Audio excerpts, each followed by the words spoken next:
Assalamualaikum warahmatullahi wabarakatuh. Bu Haji, apa kabarnya nih hari ini? Alhamdulillah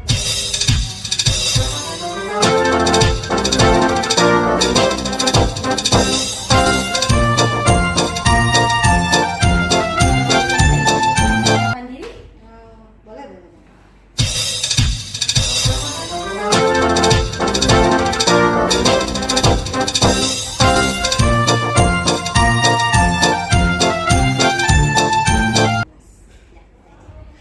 Terima kasih Bu Haji. Lanjut ke pertanyaan wawancara ya Bu Haji ya. Untuk pertanyaan yang pertama nih, selama ini bagaimana Ibu Haji dapat mengidentifikasi kasus-kasus yang merupakan dilema etika atau bujukan moral? Dilema etika ya, yang pertama ya. Tentu saja itu tidak terlepas ketika etika orang mulai terbawa suatu masalah, pasti menjadi kebawa moralnya. Begini, kalau di sekolah kami banyak sekali mungkin ada beberapa kasus-kasus yang mungkin dapat kami selesaikan, entah itu secara sendiri kepala sekolah atau bersama-sama dengan koordinasi dengan guru. Contohnya seperti KKN, pengambilan nilai ketika kita uji. Yang pertama, ketika kita ingin mengambil suatu nilai dari ujian, tentu saja tidak semua siswa mendapatkan nilai-nilai yang perfect. Banyak sekali nilai-nilai yang mungkin di bawah KKN atau sama dengan KKN.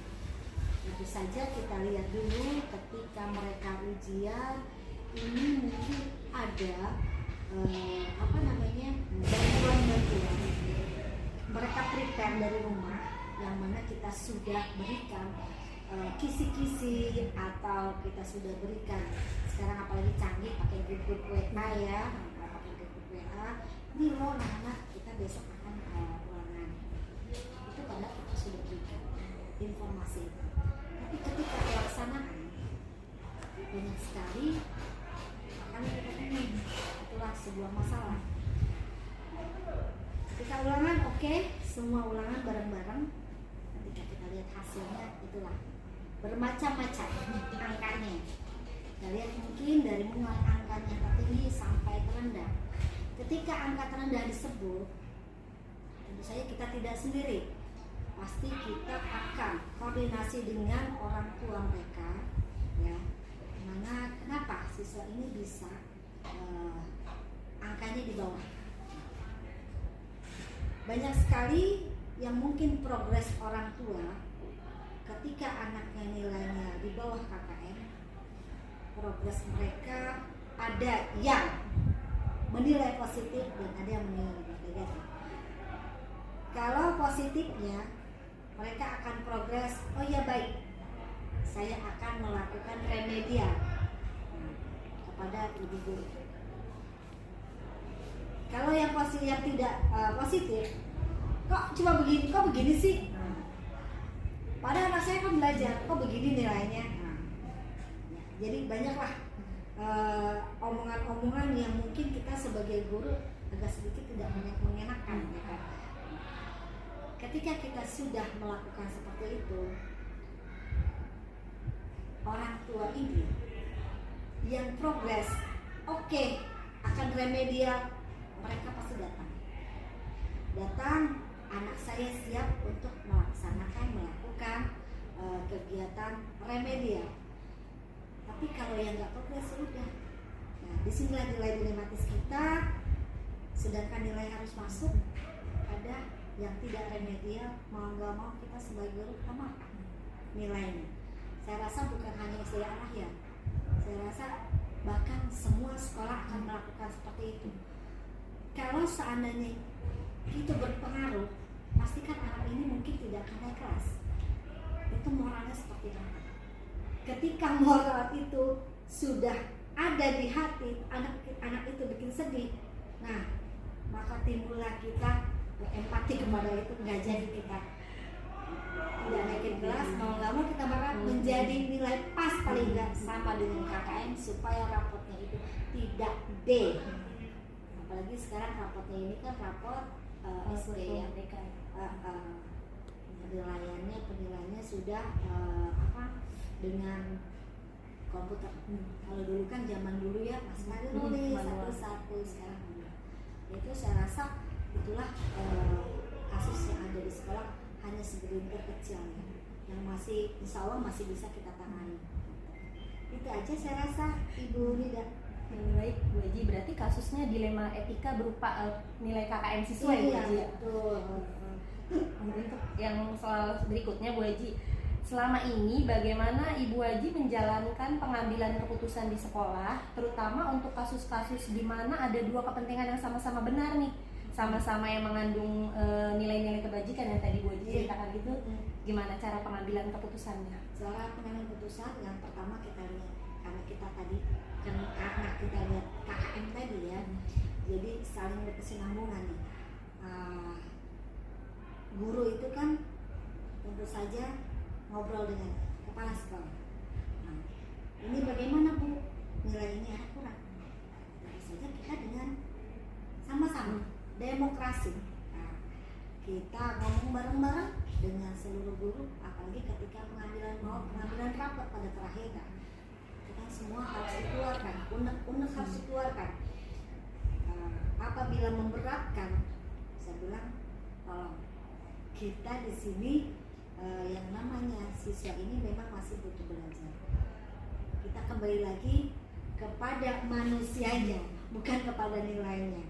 Kalau kepada kita manusia punya empati, tentu saja kita ambil yang gampang aja. Kecuali udah krusial banget. Tapi kalau hal-hal masih kayak gini, saya anggap tidak begitu krusial, masih bisa kita tangani. Jadi kita bareng-bareng dulu, kita saling share apa yang ada yang mungkin susah untuk dilakukan sendiri, ayo kita sama-sama kita bedah, kita bareng-bareng. Nah itulah jadi sebuah keputusan jadi bersama, nggak sendiri-sendiri. Kemudian Bu Haji, untuk langkah-langkah atau prosedur seperti apa yang biasa Ibu Haji lakukan? Yang tadi ya, seperti yang tadi itu. Yang tadi udah saya sebutkan ya, kita panggil ya kan, kita ngobrol. Itulah langkah-langkahnya seperti itu. Kemudian untuk hal-hal apa saja yang selama ini Ibu anggap efektif dalam pengambilan keputusan pada kasus-kasus dilema etika? Dilema etika ya.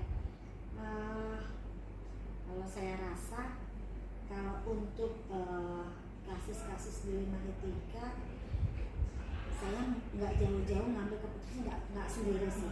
Jadi selalu saya pasti akan ngobrol dulu dengan gurunya, apalagi guru-guru yang mempunyai masalah dengan siswanya. Jadi kita ngobrol, kalau itu tidak terpecahkan, yuk kita ngobrol lebih banyak lagi dengan guru-guru yang lain. Nah ini masukannya apa? Menjadi ya seperti itulah, saya nggak pernah ngambil keputusan sendiri. Jadi musyawarah, betul, demi kebaikan bersama. Jadi jangan sampai ada penyesalan. Oh kemarin gue disuruh kapsek begini, padahal enggak. Jadi kita yuk bareng-bareng.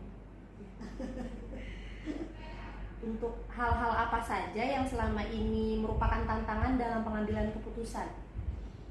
Hal yang tantangannya ya, kalau tidak sevisi dan semisi, itu kan susah.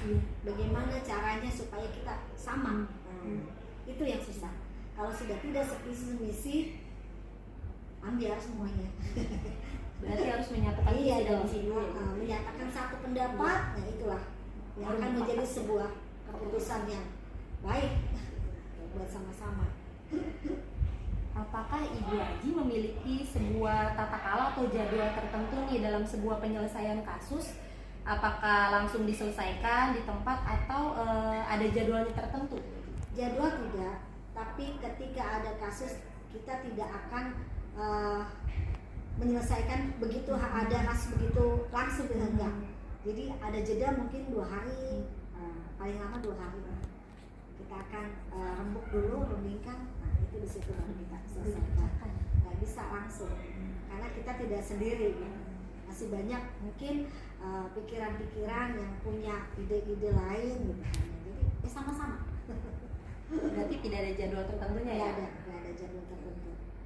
Apakah adakah seseorang atau faktor-faktor apa yang selama ini mempermudah atau membantu Ibu Haji dalam pengambilan keputusan? Ya mempermudah yang tadi, karena kita bersama dengan guru-guru yang lain ya, Bu? Iya, itu akan menjadi mudah. Berarti orang-orangnya itu bersama dengan para guru ya dan wali Iya, kelasnya. betul. Kalau sendiri nggak akan kita bisa tercapai semuanya.